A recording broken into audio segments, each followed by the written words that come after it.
예, 아모스 5장은 여호와를 찾으라라는 주제로 요약할 수 있겠습니다. 아모스 5장의 그 5장은 애가입니다. 애가는 슬픔으로 부르는 노래를 말합니다. 이 애가는 원래 장례식 때 불려졌던 노래였습니다. 그래서 아모스는 심판을 곧 맞이하게 될 이스라엘 족속들을 향해 장례식 때 불러야 할 노래를 그들 앞에서 부르고 있습니다. 그런데 사실은 지금 이스라엘은 장례식에 부를 노래를 들을 만한 상황이 아니라 굉장히 축가를 부르고 샴페인을 터뜨리고 축하주를 마시는 그런 분위기였습니다. 왜냐하면 사상 역대로 최고의 부를 달성하고 있었고 또 영토도 확보하고 있었고 굉장히 부유한 그런 나라들이었기 때문입니다. 그러니까 우리는 하나님의 축복을 받아서 잘 나가고 있는데 갑자기 이제 아모스가 들이닥쳐가지고 애가를 막 부르고 있는 겁니다. 장례식 노래를 막 부르고 있는 겁니다. 우리가 막 찬양하고 있는데 한 선지자가 나타나더니 막 장례식 노래를 막 부르고 있다고 상상을 해보십시오. 얼마나 큰 거부감을 불러일으키겠습니까? 아모스는 그런 존재였습니다. 그래서 예언자들은 오래 살기가 어렵습니다. 왜냐하면 눈치가 없기 때문입니다. 그래서 아모스가 이제 애가를 막 부르고 있는 그런 장면입니다. 아모스는 그런 분위기는 아랑곳하지 않고 그들을 향해 애가를 부르고 있습니다. 심판은 확정되었습니다. 죽음은 기정사실이 된 것입니다. 1절에서 3절 그리고 16절에서 17절은 이제 우리가 잘 알고 있는 유대인들의 문학 구조 A, B, C, C-, B-, A- 이래서 이제 끝에 있는 A와 앞에 있는 A가 이렇게 마주하게 되어 있거든요. 그래서 같은 내용을 다루고 있는데 어떤 내용이냐 하면 1절에서 3절을 보시면 이제 망했다는 거죠. 망했어요. 이제 다시 일어날 수 없을 정도로 파멸했다는 이야기입니다. 16절, 17절도 마찬가지로 광장마다 통곡 소리가 들리고 거리마다 아이고 아이고 하며 우는 소리가 들릴 것이다. 포도원마다 통곡 소리가 들릴 것이다. 결국은 이스라엘은 반드시 심판을 당하고야 만다는 내용으로 쌍을 이렇게 이루고 있습니다.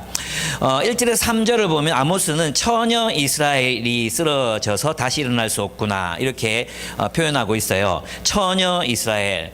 이 처녀라고 이스라엘을 부르는 이유가 무엇이겠습니까?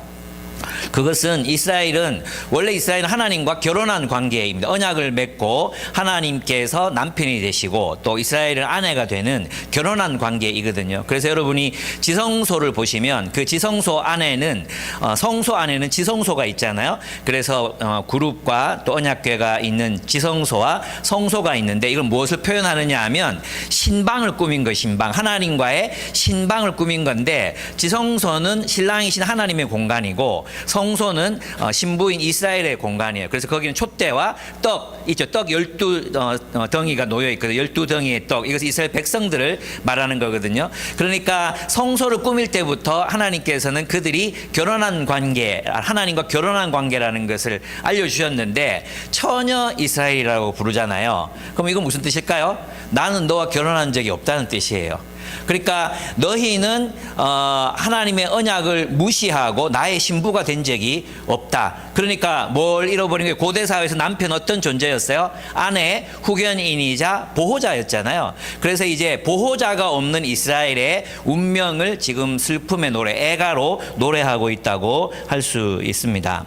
이스라엘은 철저하게 하나님과 결혼한 상태라고 믿었습니다. 출애굽 이후에 자신들은 출애굽 정신으로 국가를 세워가고 있다고 믿었지만 실제로 그들은 하나님과 결혼한 삶을 살고 있지 않았다는 거예요. 우리들 중에도 보면 결혼했지만 총각처럼 사는 사람들, 우리 교회는 없나? 우리 총각처럼 사는 사람들 있잖아요.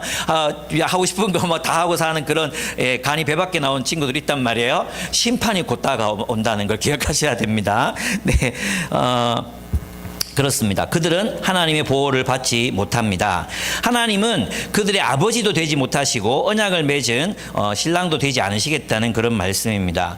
그래서 보호자가 없기 때문에 보호자이시고 아버지가 되시는 하나님이 그들을 떠나셨기 때문에 그들은 처절한 멸망을 겪게 되는데 3절을 보시면 이스라엘 가문 가운데서 1000명이 싸우러 나간 성읍에는 100명이 살아남고 100명이 싸우러 나간 성읍에는 10명만이 살아남을 것이다. 90%가 죽는 거잖아요. 그죠? 그러니까 이것은 완전한 멸망, 재기할 수 없는 그런 멸망을 의미한다고 할 수 있습니다.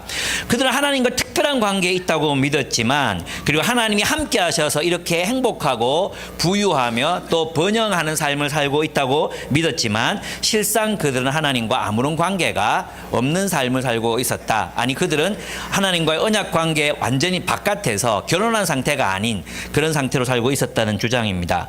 그래서 16절 17절을 보시면, 그러므로 나의 주 만군의 하나님 주님께서 이렇게 말씀하신다. 광장마다 통곡 소리가 들리고 거리마다 아이고 아이고 하며 우는 소리가 들릴 것이다. 사람들은 농부들을 불러다가 울게 하고 울음꾼을 불러다가 곡을 하게 할 것이다.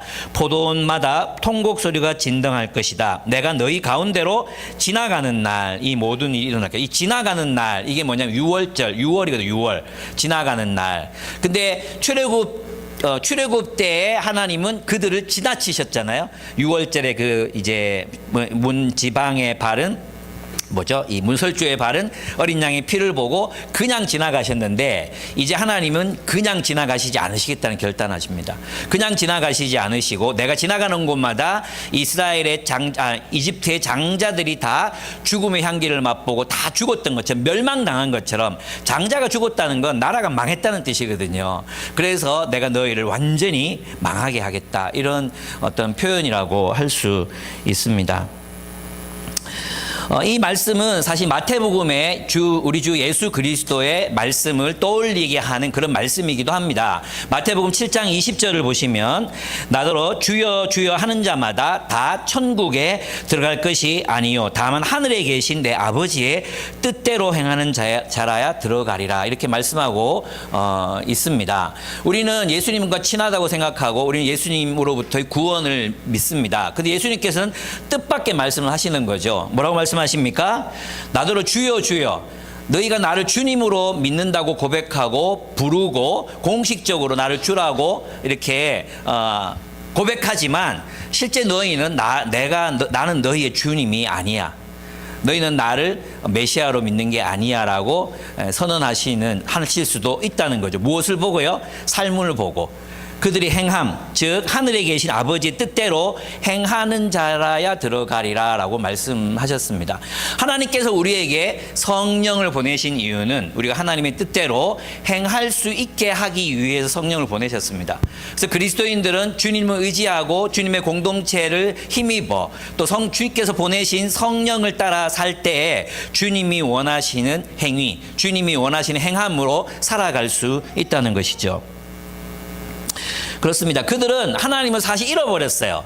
하나님을 잃어버린 채로, 하나님을 잃어버렸는데도 하나님을 잃어버린지 모르고 하나님이 그들과 친하게 지내고 있다고 생각하면서 하나님이 우리를 보호하시고 우리를 사랑하시기 때문에 이 놀라운 번영의 때를 허락하셨다. 솔로몬 이후에 이렇게 번영할 때가 없었거든요.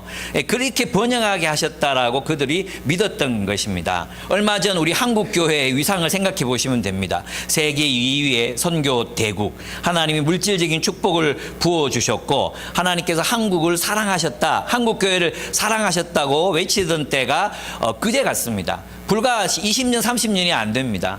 지금은 어떻습니까? 우리에게서 지금 곡소리가 교회마다 곡소리가 울려 퍼지고 있습니다. 이것은 그냥 은유적인 의미에서의 곡소리만이 아니라 우리는 젊으니까 잘 모르잖아요. 제 친구 목사님들이 목회하시는 이런 교회들을 보면 매주마다 장례식이 있습니다. 곡소리가 지배적인 정서가 되는 교회가 되고 있다는 것이죠. 그러나 아직은 희망이 있습니다. 그렇습니다. 우리는 잃어버렸어요. 하나님을 잃어버렸어요. 그러면 하나님을 찾아야 되잖아요. 그 하나님을 찾는 게 뭐냐 이거예요. 하나님의 백성들의 운명은 사실은 그렇습니다. 하나님의 백성들이 심판을 받는 이유는 바로 하나님을 잃어버렸기 때문입니다. 하나님의 백성들의 운명은 다른 모든 것을 다 얻고도 하나님을 잃어버리면 끝나는 것입니다. 그죠? 하나님 백성들의 운명은 우리가 하나님 때문에 복을 받고 부자가 되고 어떤 행복을 누리고 이 모든 것들은 사실 하나님 잃어버리면 모두가 끝이 나고 마는 것입니다. 마치 물의 근원이 끊어지면, 그죠? 생수가 끊어지면 밭에 있는 식물들이 열매를 맺을 수가 없잖아요. 마치 그렇게 되는 것입니다. 그래서 이제 하나님은 아모스는 주님을 찾으라고 명령합니다. 주님을 찾아라. 주님을 찾아야 살 수 있다는 것입니다. 4절을 보시면 나 주가 이스라엘 가문에 선고한다. 너희는 나를 찾아라. 그러면 산다라고 말씀하십니다. 그것은 우리가 살려면 어떻게 해야 됩니까? 우리가 다시 회복되려면 영적인 회복, 우리 한국 교회가 회복되려면 무엇을 해야 합니까? 주님을 찾아야 살 수 있습니다. 근데 문제는 뭐냐 하면 이스라엘 백성들 모두가 자기들은 하나님을 찾고 있다고 믿었다는 것입니다. 저희는 하나님 찾고 있었어요. 왜? 어디로 갔습니까? 베델로, 길갈로, 브엘세바로 순례를 다녔습니다. 오늘날로 말하면 성지 순례를 다닌 겁니다. 성지 순례. 지금 이제 한국 교회에서도 천주교 계신 거 할 것 없이 스페인의 그 길, 순례길, 그거 걷는다고 난리잖아요. 그래 걸어봤자 아무 소용 없다는 것입니다. 그래 걸어서 뭐 할 건데, 예, 뭐 성지도 순례해봤자 뭐 할 건데, 그렇게 뜨겁게 예배 드려봤자 뭐 할 건데, 1000번째 예물 드린다고. 지금도 1000번째 예물 드린다는 사람 교회들이 있습니다. 그 드려봤자 뭐 할 건데, 너 하나님 이미 끝났어. 너희 하나님 앞에서 끝난 거야. 그거 하지 마. 그런 헛짓거리들 하지 말고 하나님을 찾으라면. 다들 하나님을 찾으려고 순례를 떠나고 하나님을 찾으려고 1000번째를 드리고 하나님 만나고 싶어서 예배에 참여하는데 그거 다 필요 없다. 그건 나를 찾는 게 아니라고 하나님께서 그들 앞에서 선포하고 계십니다. 그렇습니다. 그래서 아모스가 너희는 나를 찾으라. 이 말씀은 사실은 이들에게는 굉장한 기분 나쁜 일이 될 수밖에 없는 거죠. 3일에 한 번씩 막 11조를 드리고, 그죠? 매일매일 또 화목제물을 드리고, 그렇게 하나님을 사랑해서 하는 행위라고 생각했던 그 모든 것들이 나 그거 원하지 않는다. 너희는 지금 나를 찾고 있는 게 아니라 너희의 이익을 위해서 살아가고 있는 거야 라고 주님이 판단해 버리신다는 것입니다. 그렇습니다. 이 베델은 어떤 곳이었냐 하면 야곱이 에서의 칼날을 피해서 도망하던 중에 하나님을 만났던 장소였습니다. 야곱은 그곳에서 하나님의 임재를 경험했습니다. 창세기 28장 16절에 나옵니다. 이후 야곱은 하나님이 자신과 함께 계시다는 것을 알게 됩니다. 믿었습니다. 또 길갈은 여호수아와 관련이 있는 장소입니다. 이것은 요단강, 하나님과의 동행으로 요단강을 건넜던 장소입니다. 하나님으로부터 승리를 보장받았던 곳이죠. 그래서 길갈에서 이스라엘과 함께 하심으로 이방 민족들에게 승리할 것을 하나님께서 약속하셨습니다. 그래서 이스라엘은 길갈로 순례하면서 승리하게 하신 하나님에 대해서 묵상하고 자신의 인생의 역경과 어려움들을 하나님의 도우심으로 이겨낼 수 있을 것이라고 믿었을 것입니다. 그리고 자신을 도우시는 하나님을 경험하고 만나고 묵상함으로 힘을 얻기를 원했을 것입니다. 브엘세바는 특이하게도 아브라함, 이삭 그리고 야곱 모두와 관련이 있는 그런 장소입니다. 아브라함과 함께 하실 것을 약속하신 하나님이 바로 브엘세바에 나타나셨고, 이삭과 함께 하실 것을 약속하신 하나님이 브엘세바에서 나타나셨습니다. 야곱과 동행하실 것을 약속하신 하나님이 브엘세바에서 나타나셨습니다. 즉 이스라엘의 아브라함의 하나님, 이삭의 하나님, 야곱의 하나님과 야곱의 하나님, 그 하나님이 이스라엘과 동행하시겠다고 약속하셨던 이스라엘의 대표자들을 통해서 너희가 너희와 함께 하겠다고 약속하셨던 이 장소가 브엘세바였습니다. 이스라엘은 이곳들을 순례하며 하나님과의 동행을 확인하고자 했을 것입니다. 그들 하나님과의 동행이 그들에게 가져다 줄 축복을 원했습니다. 하나님과의 동행으로 평안과 승리 그리고 안정감을 얻고 싶었을 것입니다. 그러나 아모스는 그들에게 그 순례 행위를 멈추라고 말합니다. 그들의 예배를 그치라고 말합니다. 그들의 찬양 소리가 시끄럽다고 더 이상 나를 혼란스럽게 하지 말라고 말합니다. 그리고는 여호와를 찾으라고 명령합니다. 이스라엘은 스스로 하나님을 찾고 있다고 생각했고 하나님이 그들과 동행하신다고 믿고 싶었을 터이지만 그들은 하나님을 찾고 있는 것이 아니었다는 것입니다. 그러면 우리는 어떻게 하나님을 예배한다고 하면서도 하나님을 잃어버릴 수 있을까요? 또 하나님을 다시 찾을 수 있겠습니까? 그것은 이제 이 아모스서의 문학적인 구조를 통해서 알 수 있습니다. 여기서 이제 A 구조는 1절에서 3절 너희는 반드시 멸망한다라는 구조를 가지고 있습니다. 그죠? 그 다음에 B는 어떻습니까? 4절에서 6절입니다. 주님을 찾아라 그러면 산다. 주님을 찾아라 그러면 산다. 나를 찾으라. 그 순례를 멈추고 우상숭배적인 예배를 그치고 이제는 나를 찾으라고 말합니다. 그리고 7절에서 8절은 뭐냐 하면 그 심판의 이유들이 계시되고 있습니다. 그것은 바로 정의와 공의를 저버렸다, 파괴했다는 것입니다. 그 다음에 9절에서 13절은 다시 7절에서 8절의 내용들을 다시 반복적으로 말합니다. 심판의 이유, 너희는 정의와 공의를 저버렸다. 특별히 여기서는 법정에서의 그 예언자들의 예언을 무시하는 행위, 그 다음에 법정에서의 그 공의, 사회적인 의미에서의 공의, 이것을 잃어버렸다고 심판하고 있습니다. 그리고 나서 이 B절, 주님을 찾으라고 했던 이 단락은 어디로 연결되느냐 하면 14절과 15절에서 연결이 됩니다. 그래서 4절 한번 읽어보겠습니다. 4절, 나 주가 이스라엘 가문에 선고한다. 너희는 나를 찾아라. 그러면 산다 했잖아요. 근데 여기 대응되는 구절이 14절이라 그랬죠. 너희가 살려면 나를 찾으라. 그러면 산다. 너희가 살려면 어떻게 하라고요? 선을 구하고 악을 구하지 말아라. 이렇게 얘기합니다. 이 구한다는 말이 히브리어로 찾으라는 단어와 똑같은 단어예요. 그래서 이제 아모스는 바로 하나님을 찾는 행위, 우리가 하나님을 찾는 행위, 하나님을 찾아서 회복되는 행위가 뭐라고 말합니까? 선을 구하고 악을 행하지 말라는 것입니다. 악을 구하지 말라. 선을 찾으라. 어떻게 해야 선하게 살아갈 수 있는지를, 그 길을 찾아라. 그것이 너희가 살 길이다라고 말하는 것입니다. 여러분, 오늘날 여러분이 만약 영적 회복을 말한다면, 여러분 영적으로 고갈되어 있는 사람들에게 회복을 말한다면 여러분은 무엇을 충고하시겠습니까? 하나님 만나라. 그죠? 하나님 만나라. 그리고 우리의 마음이 다시 따뜻해지고 촉촉해지고 회복되는 그런 걸 생각하지 않게, 우리의 영성의 회복을 생각하지 않겠습니까? 그러나 적어도 아모스는 그런 의미에서 회복을 말하고 있지 않습니다. 하나님을 찾는 행위라는 것은 하나님의 뜻을 구하고 그 뜻대로 사는 행위라고 말하는 것입니다. 하나님의 뜻을 구하고 그 뜻대로 사는 것이 회복이다라고 말하고 있다는 것입니다.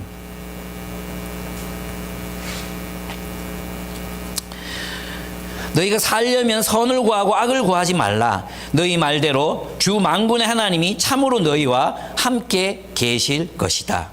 행여 주 만군의 하나님이 남아있는 요셉의 남은 자를 불쌍히 여기실지 모르니 악을 미워하고 선을 사랑하여라. 법정에서 올바르게 재판하여라 말씀하십니다. 하나님이 원하시는 뜻대로 살지 않으면서 성지순례니 예배에 목숨을 걸라느니 하지 말고 하나님이 원하시는 선을 찾고 사법적 정의를 실현하라는 것입니다. 그러면 주님이 너희와 함께 하셔서 혹시라도 심판을 피할 수 있을지 모르겠다라고 아모스가 말합니다. 여러분, 이 말씀은 구약이라서 이렇게 말하는 것처럼 들리잖아요. 근데 에베소서가 정확하게 이 아모스를 또 이제 반향하고 있습니다. 에베소서 2장 10절을 보시면 세 번역으로 제가 읽어보겠습니다. 에베소서 2장 10절, 우리는 하나님의 작품입니다. 하나님이 우리를 부르셔서 새로운 작품으로 만드셨다는 거예요. 선한 일을 하게 하시려고 하나님께서 그리스도 예수 안에서 우리를 만드셨습니다.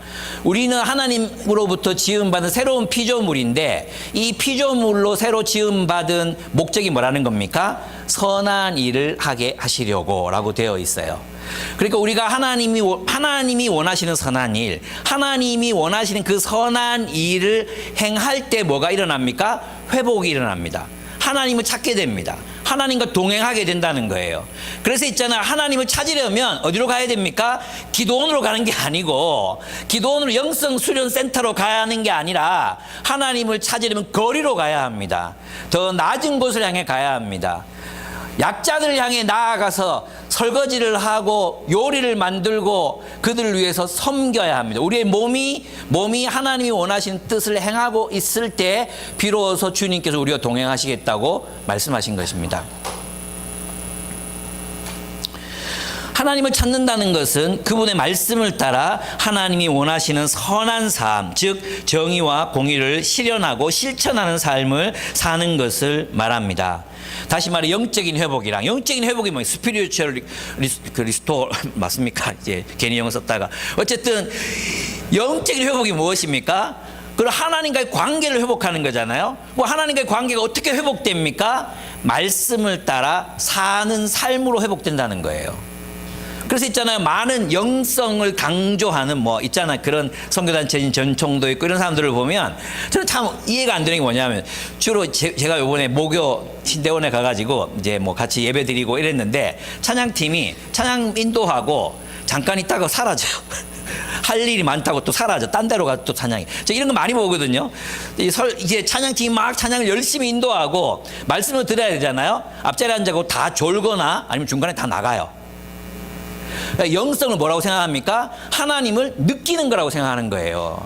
하나님을 감성적으로 느끼는 것. 그래서 막 하나님 앞에 울고 어떤 감동이 일어나고 막 하나님 진짜 만나는 감격이 이게 없는 게 아니에요. 그러나 이것이 우리의 뭘로 이어지지 않으면 말씀에 대한 순종의 삶으로 이어지지 않는다면 그것이 가짜 영성이라는 거예요. 가짜 영성. 그런 영성이 아니라고 주님이 아모스를 통해서 우리에게 말씀하고 계시는 것입니다. 얼마나 무섭습니까, 여러분? 두렵지 않습니까?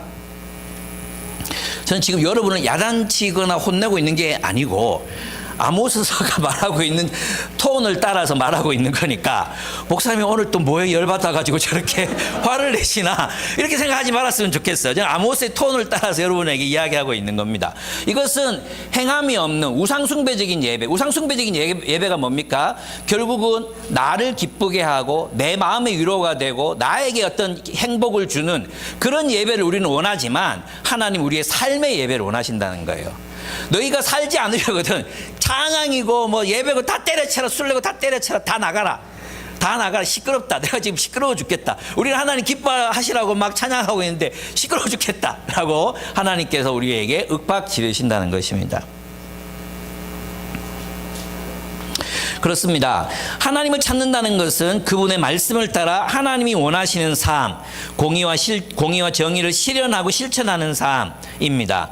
즉 영적인 회복이란 하나님이 창조하신 인간다움을 가지고 사는 것을 말합니다. 영적인 회복이 무엇입니까? 우리의 인간성을 회복하는 것입니다.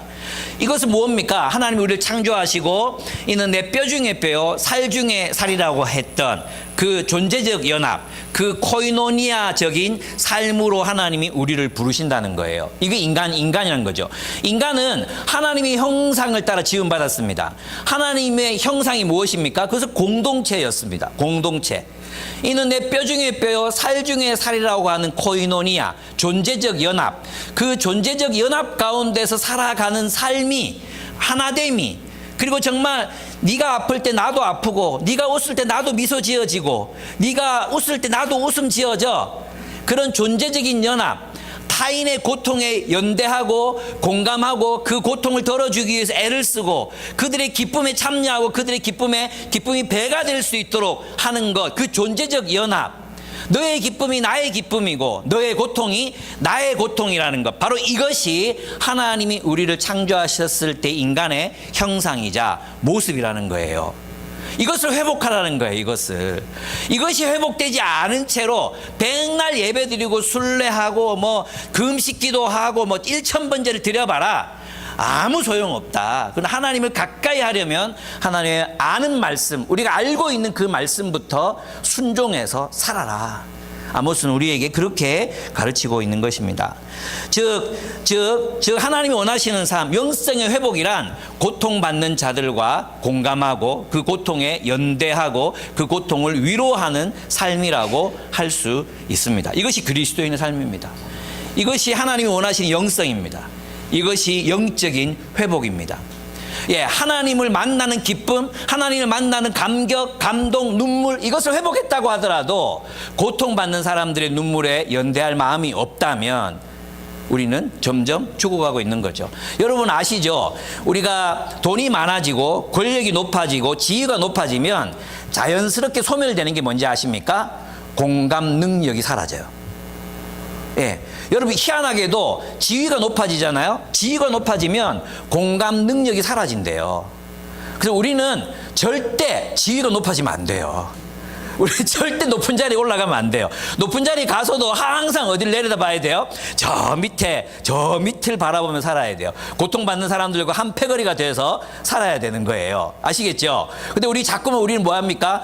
나는 이런 사람들하고 내가 어울리고 있거든. 나 괜찮은 사람이야. 이런 유혹을 우리 떨쳐버릴 수가 없잖아요. 나 이런 사람들하고 어울려. 나는 알고 보면 나는 상류계급이야. 또 알고 보면 나 양반이거든.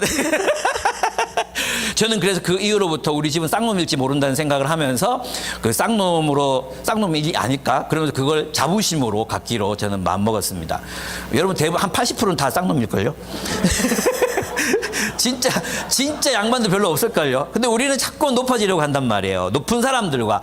내가 이 정도 사람인데, 내가 있잖아요. 아비브 간사하면서 제일 듣기 싫었던 말들이 바로 그런 거예요. 사실은 내가 이 지방에 여기, 이런 영남대 여기 들어올 사람이 아니고, 내가 공부 잘했는데 서울 갈 수 있었는데, 하나님이 떨어뜨리셔가지고, 내가 여기서 사역한다. 이런 소리 하는 간사들이 있었어요. 다 일찍 그만뒀지만. 그 소리 할 때마다, 나는 최선을 다해서 영남대 들어갔는데. 나는 최선을 다해서 영남대 들어갔는데 자기들은 시험 칠 때 좀 몇 개 틀려가지고 영대 왔다는 거예요. 돌았나? 영대가 어딘데? 그런 어떤 생각들이 제게 자리 잡았을 때가 있었습니다. 우리의 마음을 항상 상류 계급하고 우리를 동일시하고 싶어하는 마음들이 생기는 거죠. 그럴 때 우리는 뭘 잊어버려요? 내게 고통받는 사람들과의 공감을 잃어버리고 있어. 누가 아프다는데 아프게 안 느껴져. 그게 고생처럼 안 느껴져. 그리고 자꾸 공감하기보다도 뭔가 잔소리를 자꾸 하게 돼. 그럼 내가, 내 마음이 타락하고 있구나. 이렇게 생각하시면 됩니다. 네. 그 심판의 이유가 7절에서 13절에 나오는데요. 7절, 8절이 보면 개역개정과 세번역이 순서가 다르게 번역되어 있어요. 개역개정은 정의를 쓴 쑥으로 바꾸며 공의를 땅에 던지는 자들아 이렇게 얘기했거든요. 근데 세번역은 공의를 쓰되 앞에가 정의가 아니라 공의가 먼저 나오고 공의를 쓰디 쓴 소태처럼 만들며 정의를 땅바닥에 팽개치는 자들아. 이게 이제 그 미슈파트와 그 다음에 체다카를 번역할 때 이게 되게 어려워요. 우리는 정의 공의가 이런 우리 동양적인 사고에서는 정의를 실현한다는 개념이 어떤 사회 구조적인 그런 정의를 실현한다는 개념이 없는 것 같아요. 그게 없고 그냥 우리가 개인적으로 선을 실천한다. 선행을 실천한다. 이런 개념으로 의를 자꾸 얘기해 왔거든요. 그리고 개신교에서는 이 의라는 개념이 더 왜곡되어 있어요. 어떻게 왜곡되어 있냐면 내가 하나님과의 바른 의로움, 그러니까 하나님의 법정적인 의로움 여기에만 오로지 몰두해 있었기 때문에 하나님이 원하시는 사회적인 의 그리고 우리가 이루어가야 될 사회적 정의 이런 것들에 대한 개념을 이게 번역이 어려운 거예요. 정의, 공의 뭐가 다른지 모르시겠죠? 그죠? 근데 이제 히브리어로 보면 미슈파트 앞에 나오는 게 미슈파트예요. 미슈파트. 이 미슈파트는 정의를 말해요. 정의. 이것은 뭐냐 하면 공공의 영역에서 이루어지는 정의를 말해요. 그러니까 성경은 뭘 말하느냐 하면 사회 구조 그 자체가 부조리할 수 있다. 사회 구조 그 자체가 불의의 도구가 될 수 있다. 아니 불의할 수 있다는 걸 전제하고 있어요. 그런데 모든 서양도 마찬가지 싶은데 동양의 구조들은 뭐냐 하면 힌두교 세계, 네팔 같으면 힌두교 세계에 살아가는 사람들이 그럼 이 힌두교에 대해서 이의 제기를 할 수가 없는 거예요. 무슨 말인지 아시겠죠? 이 제기를 하면 죽어요. 그러니까 힌두교라는 이 사회의 질서 자체가 부정의하다, 정의롭지 못하다라고 말할 수가 없는 사회. 우리 조선시대 마찬가지잖아요. 유교는 정의롭지 못하다 말하면 죽잖아요. 유교는 정의롭지 못하다 이렇게 말하면 죽어요. 그러니까 정의롭지 못하다는 말을 할 수가 없는 거죠. 그렇게 그 질서 속에서 살아갈 수밖에 없는 인간으로서 이런 정의 개념이 없었는데 이스라엘은 뭐냐 하면 이집트 이거 틀렸다 이거 완전 이 이집트 신화 이거 완전 개빵이다 이거. 이게 가능했던 게 왜 그러냐? 여호와 하나님의 말씀이 있었기 때문이라는 거죠. 여호와 하나님의 말씀이 있었기 때문에. 무슨 말인지 아시겠습니까? 다시 말하면 오늘날도 우리는 우리 신자유주의 자본주의 질서를 살아가고 있는데 이 내면 이 속에서만 살아가고 있으면 우리가 뭘 잘못 살고 있는지 몰라. 근데 기독교는 뭐냐 하면 우리가 살아가는 이 삶의 구조 자체가 틀려먹을 수 있기 때문에 너희는 정의를 구하라는 거예요. 그다음에 체다카는 뭐냐 하면 너희가 이 부조리한 사회 구조에 대해 욕만 하고 살 게 아니라 너희가 공의를 실현해라. 가난한 사람 찾아가서 너희 재산 나눠줘라. 그러면 이 구조가 깨지는 거 아니냐. 그러니까 너희는 공의를 실현해라. 그래서 정의와 공의가 항상 쌍으로 나온다는 거예요. 쌍으로. 무슨 말인지 아시겠죠? 그러면 있잖아요. 저는 이렇게 생각해 봤어요. 정의를 실현하라는 말의 의미는 어떻게 생각하면 이 세상에 새로운 질서를 창조해내라. 새로운 질서를 창조해내라. 그리고 공의를 실현한다는 것은 그 새로운 공동체와 함께 이 땅에서 선을 행하는 존재로 살아가라. 이런 의미로 저는 이제 이 본문이 읽힙니다. 그렇습니다. 그래서 있잖아요. 이렇게 말해보면, 체다카는 뭐냐면, 체다카는 그 공의를 실천하는 삶이라 그랬잖아요. 미슈파트는 그런 의미에서 보면, 거버넌스, 우리의 지배구조, 그 지배구조를 통해서 어떻게 정의와 공의를 실현할 수 있을지를 고민하게 만들거든요. 그래서 이스라엘은 어떻게든 그 이스라엘 나라를 다윗 왕과 같은 경우에는 정의와 공의로 다스리는 지배구조를 만들려고 했잖아요. 이것이 신약에 가면 어떻게 변합니까? 사도행전을 보면 그 헬라파 유대인들이 계속 그 구조에서 빠지잖아요. 그죠? 그래서 그들을 돌보기 위한 거버넌스로 헬라파 집사, 그리스어를 쓰는 유대인들로 지도자들을 세우는 거죠. 그렇게 해서 그 돌봄에서부터 소외되는 사람이 없도록 하나님 나라의 새로운 질서를 구현해내는 것입니다. 이것이 정의입니다. 정의. 공의는 그 가운데 있는 부유한 사람들이, 바나바 같은 사람들이 자기 재산을 팔아서 내놓고 가난한 사람들을 위해서 나누어 주는 삶, 이것이 공의를 실천하는 삶이라고 이야기할 수 있습니다. 그렇습니다. 그런데 이스라엘 지배자들은 그들의 통치를 통해서 하나님의 정의를 실현해야 되잖아요. 하나님의 정의를, 지배자들이니까 정의를 실현해야 되는데, 오히려 그들은 정의, 그 법을 통해, 국가의 법을 통해서 가난한 자들을 학대하고 착취하는데 이 법을 아주 엄격하게 적용하는 거죠. 곡식세를 만들어 놓고 그것이 마치 합법적인 것처럼 사람들에게 세금을 거두어 들여서 자기들은 부자가 되고 가난한 사람 더 가난한 자가 되어가는 그런 현실을 이야기하고 있습니다. 그래서 그들은 법을 통해서, 법질서 그 자체를 통해서 가난한 사람들을 더 가난하게 만들고 부유한 자들을 더 부유하게 만들게 함으로 정의는 쑥이 되고 마는 것입니다. 가난한 사람들에게 이 정의는, 오히려 이 정의는 가난한 사람들을 기쁘게 하고 가난한 사람들을 행복하게 만들어줘야 되는데, 오히려 가진 자들, 권력자들이 만들어놓은 이 정의는 가난한 자들을 더 불행하게 만드는 거죠. 예, 이게 뭐예요? 이 신화가 가장, 제가 매주 얘기하지만 능력주의라는 신화예요. 능력주의라는 신화. 너희도 노력하면 나처럼 부자가 될 수 있어. 이 완전 뻥이거든요. 그죠? 앞에 개자 붙이고 싶었는데 제가 너무 자주 하는 것 같아가지고. 예, 그 능력주의라는 신화, 그 신화에 사로잡혀서 사람들이 살아가게 만들고 있다는 것입니다. 그렇습니다. 근데 하나님은 어떤 분이신가 하면 이런 분이십니다. 하나님은 변화의, 진정한 변화의 주체라는 것입니다. 그들이 공의를 소태처럼 만들고 정의를 땅바닥에 팽개쳤잖아요. 이 세상의 토대, 하나님이 인류를 만드시고 이렇게 살아라, 이렇게 살면 행복하다고 만드신 그 삶의 토대, 그걸 그들이 변개해서 엎어버렸잖아요. 근데 실제로 하나님이 바로 그런 변화의 주체가 되신다는 겁니다. 하나님이야말로 진정한 변화의 주체가 되신다. 너희가 엎었냐? 나도 너희의 그 구조를 엎어버리겠다. 너희의 그 불의한 사회 구조를 엎어버리겠다고 주님이 말씀하시는 것입니다. 묘성과 삼성을 만드신 분. 묘성이 뭡니까? 묘성은 북극성입니다. 북극성. 그리고 삼성은 오리온자입니다. 오리온자. 그것은 무엇을 말해줍니까? 묘성과 삼성은 계절의 변화를 상징합니다. 계절의 변화. 그래서 많은 사람들이 이 묘성과 삼성을 보고 항해도 했고 또 농사도 지었어요. 그래서 진짜 변화가 일어나잖아요. 그 변화의 주체가 누구냐? 하나님이시다는 겁니다. 어둠을 여명으로 바꾸시는 분, 어둠을 새벽으로 바꾸시는 분, 이분이 바로 이렇게 놀라운 변화를 이끌어내시는 분이 하나님이시다. 낮을 또한 캄캄한 밤으로 만드시는 분도 하나님이시다. 바닷물을 끌어올려서 땅 위에다 퍼부으시는 분도 하나님이시다. 하나님이야말로 진정한 변화의 주체이시다. 그러니까 너희는 정의와 공의를 제자리로 되돌려 놓아라.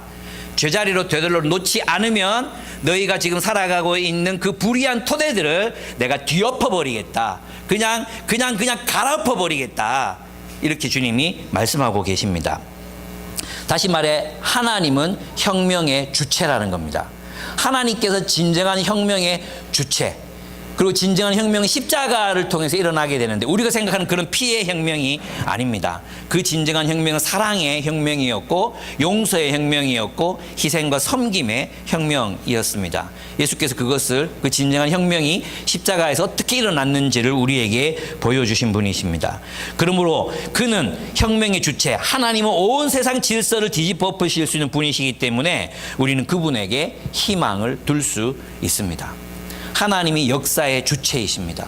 그러므로 우리는 하나님께 희망을 둡니다. 이 세상에 변화될 것 같지 않은 이 불의한 세상과 불의한 악한 구조들은 하나님 앞에서 무력하게 쓰러지고 말 것입니다. 하나님께서 반드시 심판하실 것입니다. 가난한 자들을 더 가난하게 만들었던 이 세상의 불의한 구조, 악한 불의들을 주님께서는 반드시 심판하실 것입니다. 아멘이 나와야 되는데 왜 아멘이 안 나올까요? 예. 여러분 그 넷플릭스 드라마의 더 에이트 쇼를 보십니까? 더 에이트 쇼. 원래 그 머니 게임이라는 그 네이버 웹툰을 이제 만화였는데 그걸 영화로 만들었습니다. 드라마로 8회분의 드라마로 만들었습니다. 나는 이런 오징어 게임도 나는 처음부터 끝까지 못 봤거든요. 못 봤어요. 왜냐하면 너무 현실 같아가지고 끔찍하잖아요. 더 에이트 쇼도 마찬가지. 오징어 게임은 이제 무한 경쟁, 우리 무한 경쟁시키는 자본주의를 비판했던 드라마였다면 이 더 HO는 뭐냐 하면 사회 구조, 부자를 더 부자되게 만드는 자본주의적 구조에 대해서 비판하고 있는 그런 드라마입니다. 이 감독의 의도는 철저하게 드라마와 우리 자신을 거리두게 만듭니다. 그 어떤 주인공에게도 감정이입이 되지 않습니다. 그래서 이 드라마를 끝까지 보는 것은 굉장히 고통스러운 경험입니다. 왜냐하면 내가 그 어디에도 마음 둘 때 주인공 중에 누구라도 내가 마음을 둘 수 있어야 되잖아요. 한 놈도 나랑 공감이 되는 사람이 많다. 그래서 저는 1, 2편 보다가 이건 끝까지 볼 드라마가 아니다. 이게 내 영혼이 뭐 좀 영혼에 손상이 가겠다 싶어가지고 1, 2편 보고 마지막 회를 봤어요. 마지막 회 좀 비겁하게 마지막 회만 보고 내용을 대충 이제 네이버 통해 가지고 그냥 이제 알게 됐습니다. 여기에는 8명의 게임 참가자들을 이제 초청해서 게임을 하게 합니다. 그래서 이제 번호를 선택하게 운명이죠. 1, 2, 3, 4, 5, 6, 7, 8이 있는데 그 정해지는 자기가 선택한 그 숫자가 이게 뭐가 될지 몰라. 그 숫자가 층수가 돼요. 층수. 근데 알고 보니까 여기서 시간만 때우면 그 시간이 돈이에요. 그래서 1층은 1분에 10,000원씩 늘어나요. 와, 그러면 60분 60만 원이잖아요. 꽤 괜찮잖아요. 근데 2층은 1분에 2만 원씩 늘어나요. 3층은 1 더하기 3만 원씩 늘어나요. 4층은 2 더하기 3, 5만 원씩 늘어나요.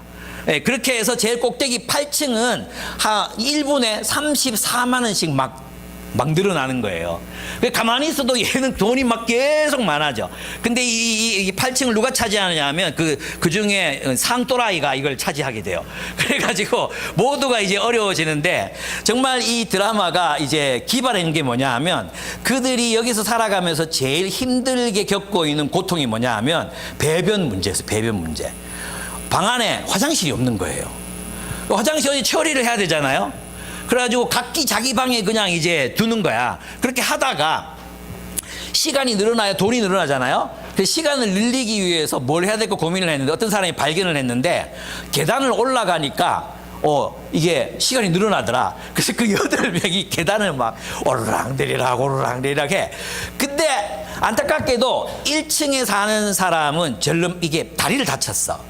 그래서 잘 못 걸어. 그래가지고 이게 막 민폐인 거지. 자기가 막 이렇게 걸어야 이 시간이 늘어나서 돈이 늘어나는데 돈을 못 벌잖아요. 생산력을 잃어버린 존재가 되는 거예요. 그래가지고 자기가 이제 고민을 하다가 마음이 착해. 이 똑 간다는 사람이 착해가지고 자기 제안을 해. 그러면 똥주머니를 1층에 다 내려달라. 내 방에 보관을 하겠다. 이래가지고 모두가 그거 괜찮은 대안인 것 같다. 그래서 막 똥주머니를 다 1층에다 막 쌓아놓는 거예요. 막 쌓아놔. 근데 알고 보니까 열심히 막 8층 오르락내리락 걸어도 시간이 더 안 늘어나네. 결국 오르락내리락 하는 걸로 이게 시간이 늘어나는 게 아니었어. 이걸 쳐다보고 시청자들을 기쁘게 해줘야 돼. 즐겁게 해줘야 돼. 그래서 뭐 거기서 벌어진 수많은 일들이 막 나오는 거예요. 그러다가 그럼 이 똥주머니는 어떻게 처리할 거야? 내가 이제 1층 사람이 굳이 그걸 맡을 이유가 없어졌잖아요. 이게 생산력 때문에 생긴 게 아니라는 걸 알게 됐으니까 이제는 엔터테인먼트로 산업이 바뀐 거죠. 그래서 그 자기를 누구가 시청자들을 즐겁게 해주느냐 하다가 이제 다 투표해가지고 그러면 정하자 이렇게 된 거예요. 어디가 걸렸게 8층이, 그래서 8층. 8층에다가 이걸 다 모으자고 결정을 했는데 8층 여자가 문을 안 열어줘. 그리고 8층을 통해서 이제 식음료가 내려오게 돼 있거든요. 한 층씩 내려오게 돼 있어요. 8층에서 그 식음료들을 다 비우고 빈 깡통만 1층으로 내려보낸 거예요. 다들 경악한 거죠. 으악! 그래서 며칠을 굶어요. 그리고 문 꼭 잠궈 놓고 안 나와도 되니까 꼭 잠궈 놓고 먹는 거로 딱 지배하니까 이제 끝난 거죠. 그래서 뭐 1층에서 7층 사람끼리 다 올라가가지고 잘못했어요 언니 정말 우리가 생각이 짧았어 그러면서 이제 막 화를 풀어줘요. 그러면서 이제 이 8층 여자가 나와가지고 아 이제야 깨달으셨어요 뭐 이러면서 이제 이걸 이제 풀어주거든요. 풀어주고 여전히 이제 그래서 투표해가지고 3층이 걸려. 3층이 똥 뭐 이렇게 처리하고 막 그래. 그러다가 위에 있는 사람들이 밑에 있는 사람들 막 억압하고 막 누르고 막 이러니까 결국 혁명을 통해서 해결하고 이제 드라마가 끝이 나요. 그 뒤에는 그 중간 과정은 저는 잘 몰라요. 뭐 고문도 하고 막 그러나 봐. 어쨌든 그러다가 이제 혁명을 통해서 끝나는데 여기서 있잖아요. 이 윗사람이 그 시간이 지나면 막 기하급수적으로 돈이 늘어나잖아요. 이 자본주의를 상징한 거잖아요. 그 구조, 이 구조 자체가 악하다. 이걸 보여주는 드라마예요. 근데 이제 사람들에게 우리라면 여기서 어떻게 행동했을까를 자꾸 질문하게 만들잖아요. 그 질문에 대한 대답이 뭐냐 하면 이 구조 밖에서 상상할 수 있는 상상력, 이 안에 있는 사람 그 누구도 없는 거예요. 만약에 구조 밖에서 생각했다면 그리고 함께 협의해가지고 제 8층에 있는 사람이 나가면 우리 똑같이 나눠요. 이 돈 해봤자 뭐 밑에 있는 사람은 다 나누면 되니까 우리 같이 나눠요. 그리고 여기서는 뭐 1층이나 2층 화장실로 쓰고 어떻게 해봐요. 그렇게 합의할 수 있으면 그 정해진 룰을 따라 살지 않고 새로운 상상력을 발휘해서 새로운 삶의 방식으로 그 구조를 변화시킬 수 있었다면 모두가 행복할 수 있잖아요. 근데 거기 있는 사람 그 누구도 그런 상상을 못해요.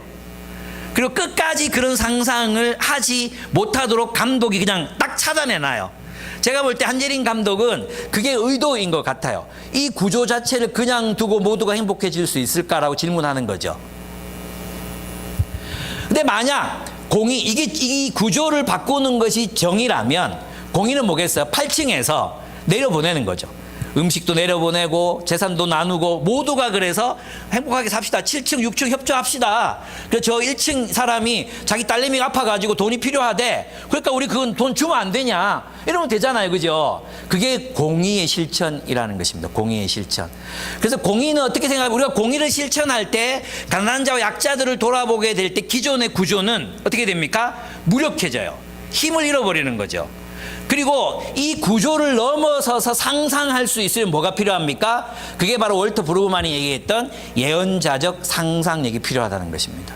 우리는 있잖아요. 우리가 살고 있는 이 세상, 우리 자아를 초월해서 김기성 목사님이 안 그래도 아모스 설명하면서 그 얘기 하시더라고요. 초월적인 시각이 필요하다. 우리가 살아가는 이 세상에 이 세상 안에서 생각하는 게 아니라 이 세상 바깥에서 이 세상을 바라보고 판단할 수 있는 분별력이 필요하다. 그게 뭐겠습니까? 예언자적 상상력. 아모스의 상상력이 우리에게 필요하다는 것입니다.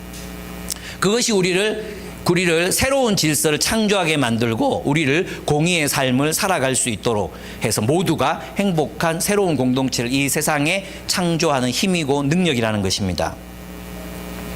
그렇습니다. 여러분, 인간이 만든 모든 제도는 불의합니다. 자본주의, 내가 뭐 자본주의 비판하니까 뭐 공산주의자 같죠? 공산주의는 더 불의합니다. 북한만 봐도 알 수 있지 않습니까? 정말 정권도 아닙니다. 백성들을 보호를 해야 정권이죠. 근데 백성들을 죽이는 정권이 어디 있습니까? 그런 의미에서 자본주의, 공산주의, 뭐 종교적 모두 이슬람의 질서, 힌두교적 질서, 유교적 질서, 불교적 질서, 이 모든 질서들은 인간이 만든 질서들은 불의를 강화하는 데 사용되고 있습니다. 사람들이 이 구조 밖에서 생각할 줄을 모릅니다. 그래서 우리는 그렇습니다. 자신이 속한 사회와 그 자신을 초월해서 상상하고 생각할 줄 아는 사람, 그들이 바로 예언자들이라고 할 수 있습니다. 그래서 교회는 그런 의미에서 예언자적 공동체를 이루어야 한다는 거죠. 결국 하나님이 원하시는 정의와 공의의 삶은 먼저 분별력, 하나님의 말씀에 대한 분별력을 요청합니다. 그리고 우리는 그 예언자들의 메시지를 분별하고 그 메시지에 귀를 기울여 드려야 한다는 것입니다. 오늘 우리 시대를 향해서 철학자들 뭐라고 얘기하느냐 하면 탈진실의 사회라고 말합니다. 탈진실의 사회. 그래서 있잖아요. 이제는 진실이 중요하지 않은 사회가 되어버렸어요. 어떤 이야기든지 자기들의 서사를 통해서 자신들만의 진실을 만들 수 있는 세계가 도래한 것입니다. 분명히 팩트가 있고 진실이 있는데 그 진실은 왜곡되고 있습니다. 수많은 유튜브 상에서 언론에서 이 진실이 왜곡되는 세상에 살아가고 있습니다. 그러니까 그렇기 때문에 우리에게는 분별력이 더 절실하게 필요합니다. 전쟁 보도, 우리 지난번에 그 팔레스타인에서 일어나는 전쟁들을 보고 그 전쟁에 대한 소식들이 어떻게 주류 언론과 또 미국이 주도하는 언론을 통해서 왜곡되고 있는지, 저거 하마스야 그랬지만 실제로 민간인들이 폭격당하는 그런 현실들을 우리는 저거 하마스가 그랬어라고 이미 믿어버리고 있다는 거죠. 어떤 의미인지 아시겠죠? 예, 그래서 우리에게는 진짜 이 팩트와 진실을 구분할 수 있는 능력이 우리에게 있어야 됩니다. 특별히 우리 진실이 무엇인가를 분별하는 능력이 우리에게 있어야 한다는 것입니다. 여러분 있잖아요. 진실과 팩트, 사실은 다릅니다. 어떤 사실, 그 사람이 그 말한 거 맞아. 우리 논문 같은 거 있잖아요. 우리 뭐 요즘 그 보수적인 교단들에서도 교수 하나 쫓아내려면 이 사람은 뭐 이런 뭘 부인했어, 뭐 삼위일체를 부인했어, 이렇게 얘기하는 그 팩트가 있고 팩트. 근데 실제로는 많은 걸 인용하는 중에 이게 틀렸다고 증명하기 위해서 말한 것도 이 말 했어요, 안 했어요? 예, 아니요라고 말하세요. 라는 게 바로 팩트가 중심이 된 사상들을 말하는 거거든요. 근데 그 팩트는 항상 뭐예요? 전체 맥락에서 해석돼야 되잖아요. 근데 우리는 누가 그 술 먹고 운전했다며, 누가 뭐 사칭했다며, 뭐 요 팩트 하나에 그냥 모든 걸 다 쏟아서 그냥 사실 진실로 만들어 버리는 거죠. 근데 그 팩트가 존재하게 된 맥락이 있잖아요. 맥락. 그 내러티브가 있잖아요. 이 내러티브 전체를 알지 못하면 이 팩트는 왜곡될 수 있는 거죠. 무슨 말인지 아시겠죠? 그래서 우리는 누가 사실이라고 말해도 그 사실이 어떤 위치를 차지하고 있는가, 어떤 이야기 속에 자리하고 있는가, 그 컨텍스트는 무엇인가, 이걸 분별하는 지혜가 그리스도인들에게 필요합니다. 제가 여러분 아까 우리 이 자본주의 질서는 하나님이 심판을 받아야 하는 질서입니다, 이렇게 얘기한 건 팩트예요. 맞죠? 근데 이것만 딱 띄가지고 김유광 목사는 공산주의자입니다, 이렇게 얘기하는 것은 진실이 아니에요. 아까 저는 김유광 목사는 자본주의를 비판합니다, 그러니까 좌파입니다, 빨갱이입니다, 이렇게 말하는 건 진실이 아니에요. 무슨 말인지 아시겠죠? 그래서 여러분 우리는 이것을 항상 분별할 수 있는 지혜, 사실, 팩트와 그리고 맥락을, 그 맥락 속에서 진실을 파악할 수 있는 능력이 여러분에 있어요. 이건 있잖아요. 여러분이 어떤 사람들을 판별할 때도 마찬가지예요. 어떤 한 사람의 단순한 행동이, 그래서 예수님의 행위는 있잖아요. 예수님의 행동은 이해하기가 어려웠어요.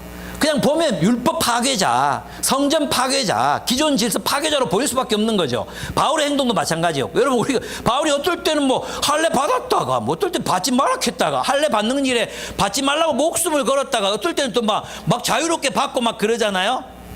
그걸 가지고 우리 저급한 우리 지금 뭐 일관성이 없는데 우리 그렇게 쉽게 판단해 버린단 말이에요. 그러나 우리가 바울의 사상과 신학과 맥락을 알면 그가 왜 그런지 이해가 되잖아요. 적어도 그런 정도의 분별력이 우리에게 있어야 된다는 거예요. 사람에 대해서나 신학에 대해서나 누가 말하는 것을. 최근에 서울신학대학교에서 박영식 교수님이라는 분이 6.1 창조론, 6000년 창조론, 창조과학, 그걸 부정했다고 해서 교수직에서 해임됐습니다. 근데 그분의 논문을 읽어보면 부정한 것이 아니라 창조과학, 하나님의 창조를 믿는 신학 중에는 그런 6.1 창조론도 있지만 창조적 진화론도 있고 지적 설계론도 있고 여러 가지 견해를 우리가 가질 수 있다, 이렇게 얘기했거든요. 근데 그건 다 무시하고 바라바라 야가야 하나님의 창조를 무시했다, 하나님의 창조를 부인했다고 결론을 내린 거예요. 지금 그 박영식 교수의 논문을 다 읽어보면 하나님이 이 세상을 창조하셨다는 사실을 부인한 적이 없어요. 단지 하나님이 이 세상을 어떤 방식으로 창조하셨는가는 모르겠다는 거예요. 모르겠다. 그런데 창조 과학을 부인했다고 해서 하나님의 창조를 부인했다고 말하는 것은 팩트와 사실을 완전히 팩트와 진실을 완전히 혼돈한 결과라는 거죠. 그래서 권력의 횡포라고 할 수 있습니다. 지금도 합동 측에서는 여성들을 목사로 세우지 않습니다. 그 근거를 성경을 가지고 이야기합니다. 그래서 성경에서는 여성 지도자들이 얼마나 많이 나옵니까? 진짜 많은 여성 지도, 에바브로드도 나오고 요디아 순두개도 나오고 얼마나 여성 지도자들이 많이 나와. 특별히 또 그 여성 그 에바브로 누구죠? 이제 5글자인데 잘 이름 생각 안 나요. 그 자매니 브리스길라. 이 브리스길라는 성경을 탁월하게 알았던 당대 신학자였던 아볼로를 설득하는 주도적인 역할을 했던 사람이 브리스길라거든요. 예, 아굴라가 아니라 남편이 아니라 아내가 그 양육을 담당하는 거거든요. 그런 의미에서도 보면 성경을 왜곡되게 해석하고 있는 게 분명한데 아직도 교권, 남성주의적인 시각에서 이 성경을 바라보고 있는 때가 있는 거죠. 그래서 있잖아요. 우리에게 진짜 필요한 게 뭐냐 하면 바로 분별력입니다. 분별력. 성경적 분별력. 그 분별력이 예언자들이 이야기할 때 저게 거짓 예언인지, 여러분 거짓 예언자를 따르면 가스라이팅 당하는 거고요.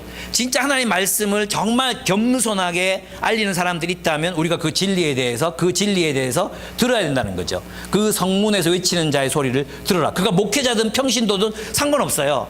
교회도 이제 평신도들이 하나님의 말씀을 가지고 진실을 말할 때 그걸 들어야 돼요. 듣지 않으니까 교회가 어떻게 됩니까? 점점 화석화되잖아요. 점점 죽어가잖아요. 그래서 평신도들이 말하든 목사가 말하든 부목사가 말하든 그것이 진리라면, 심지어 원수가 말하더라도 그것이 진실이라면, 하나님의 뜻이라면 언제든지 우리는 우리 자신을 변화시킬 준비를 하고 있어야 한다는 것입니다. 그렇습니다. 예언자들의 예언이 무시당하고 있습니다. 뉴스앤조이, 저는 처음에는 약간 너무 부정적인 거 아이가. 그리고 자꾸 이런 식으로 말해서 이 뉴스앤조이가 얘기한 것들, 기윤실이 막 교회 비리를 밝혀낸 것들이 역으로 안티 기독교인들이 교회를 공격하는 이런 형태로 돌아오잖아요. 그래서 처음에는 꼭 이렇게 밝혀야 되는 생각이 들었어요. 근데 제가 최근에 이 근처 어느 교회가 성추행 한 20몇 년 동안 이 성추행한 목사이 들었잖아요. 이 이야기가 법정에서도 별로 형을 줄 수가 없어. 목회를 그만두게 만들 수 있는 법적인 근거가 없어. 하나도 없어. 교단을 탈퇴해버리니까 자기 혼자 교회가 되니까 아무런 제재 방법이 없어. 그러니까 있잖아요. 한 가지 남은 길이 뉴스앤조이에 제보하는 거예요.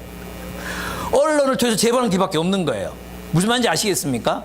그래서 저는 뉴스앤조이를 이제 긍정하기로 했습니다. 그리고 우리 교회도 좋은 일도 많이 써주고 해서 그게 과연 한국 교회에서 그게 우리한테 도움이 되고 있는지 도움이 안 되고 있는지 그건 잘 모르겠어요. 이 빨갱이 교회 리더 될 수도 있잖아요. 그래서 무슨 좌파 교회 그러면서 뉴스앤조이 올라가고 복음과 상황, 기윤실 이런 거 막 올라가고 있잖아요. 손봉호 교수 막 올라가고 있잖아요. 아마 내 이름도 그 밑에 어디쯤 전 아직 안 유명해가지고 올라가고 있지는 않지만 그렇습니다. 예. 그래서 기독교 언론들의 메시지를 귀담아 들을 필요가 있습니다. 기독교 언론들이 또 무조건 막 큰 교회 옹호하고 아부하고 이런 식의 후원금 받기 위한 여기서부터 이제 우리가 타락하기 시작하는 것입니다. 특별히 우리는 언론을 탄압하는 권력을 비판해야 합니다. 언론이 진실을 보도하지 않을 때 우리는 분별하고 거부하고 비판해야 합니다. 여러분 있잖아요. 한국 기자사회는 언론 통폐합 이후와 이전이 완전히 달라졌어요. 언론 통폐합 이전에는요, 언론사들이 막 경쟁했거든요.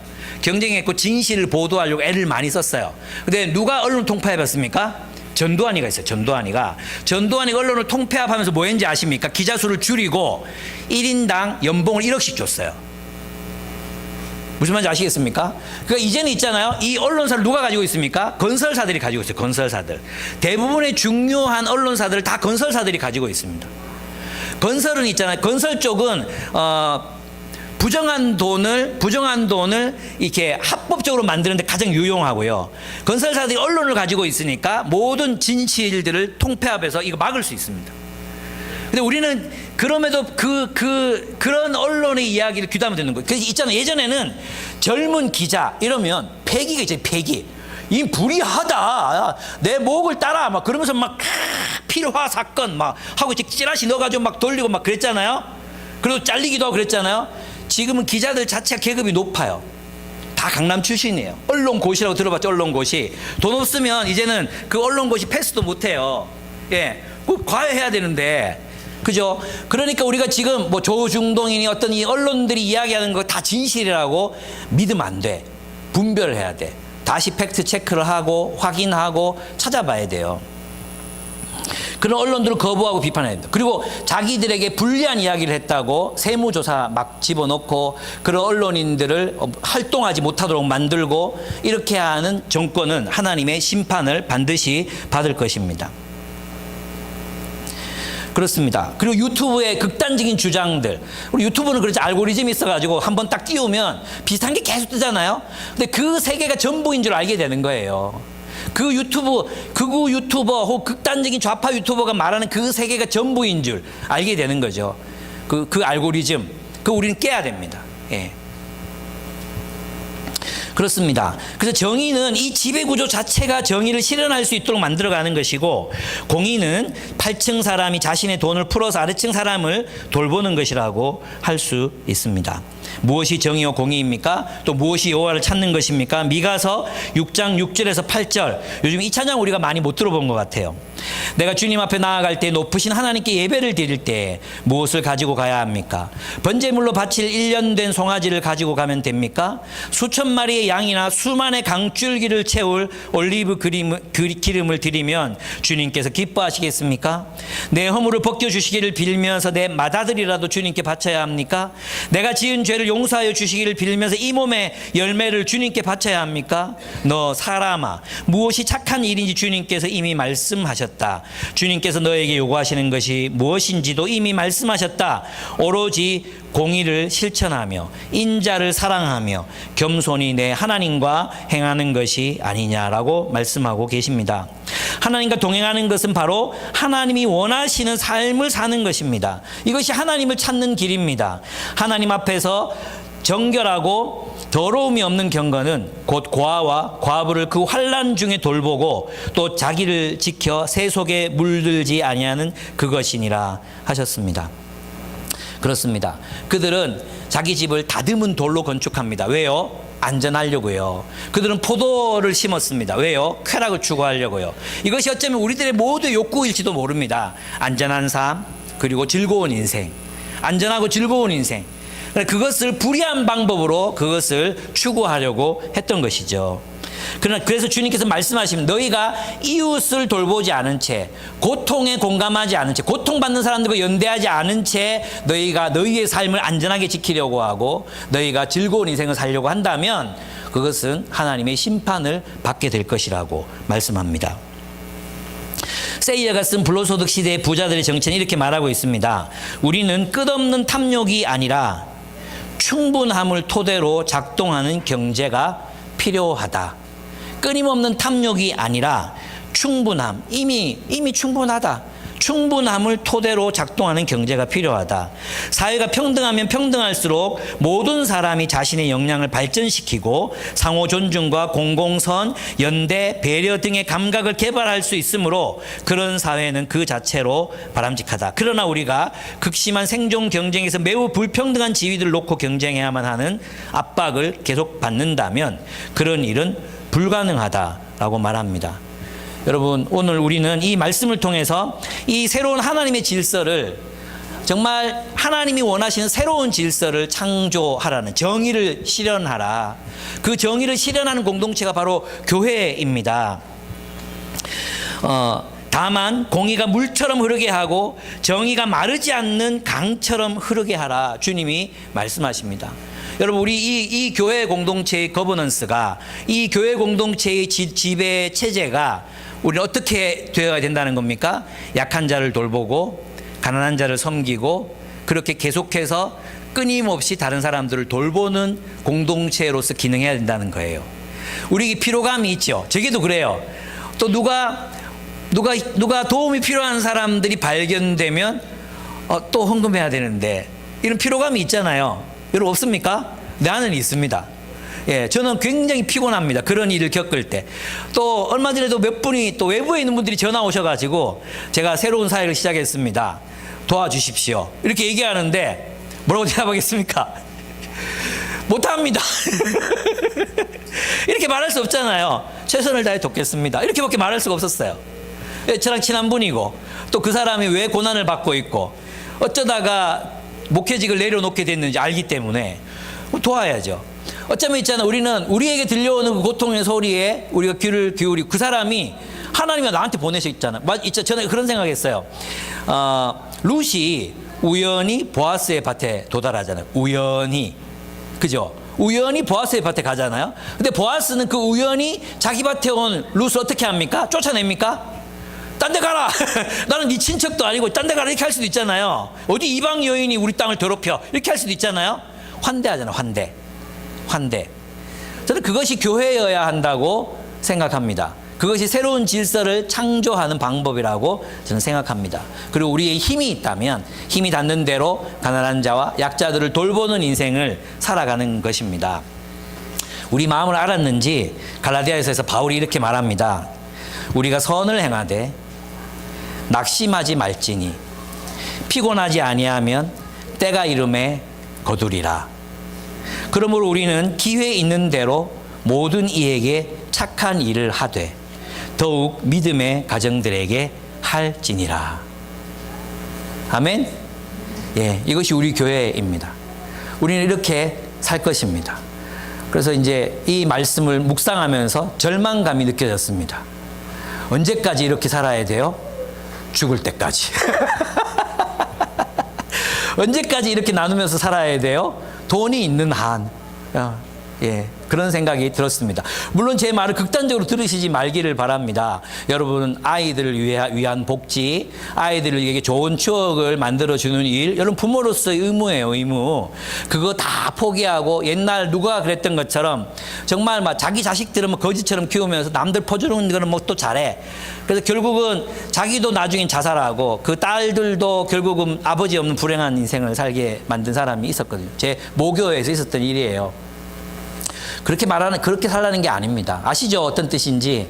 우리가 할 수 있는 한 힘을 다해 이런 하나님 나라의 새로운 질서를 창조하는 그런 우리의 삶이 되기를 바랍니다. 우리 교회도 마찬가지로 이런 돌봄의 어떤 리더십, 이 돌봄의 리더십, 지배가 아니라 우리는 돌보기 위해서 서로를 섬기는 그런 공동체로 살아가기를 또 결단하는 오늘 우리가 되었으면 좋겠습니다.